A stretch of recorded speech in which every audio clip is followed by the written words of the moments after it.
يا دكتور انا بقالي شهر عامل عمليه ونفسيتي مش مظبوطه وحاسس باكتئاب. بعض العيانين للاسف بيحسوا بالموضوع ده. فالموضوع ده سببه ايه؟ سببه تغيير كبير في اللايف ستايل بيحصل مره واحده.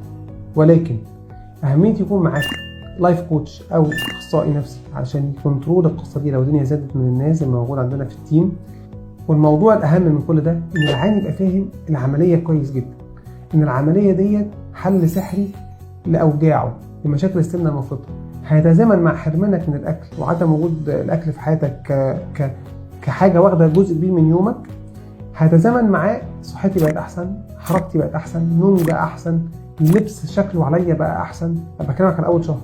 الموضوع ده هيفرق جدا جدا في نفسيتك، وبالتالي يبقى عندي حاجتين بيحصلوا. ممكن ابقى متضايق شويه ان انا عاداتي الغذائيه بطلتها، لكن في نفس الوقت حياتي بترجع لي واحده واحده.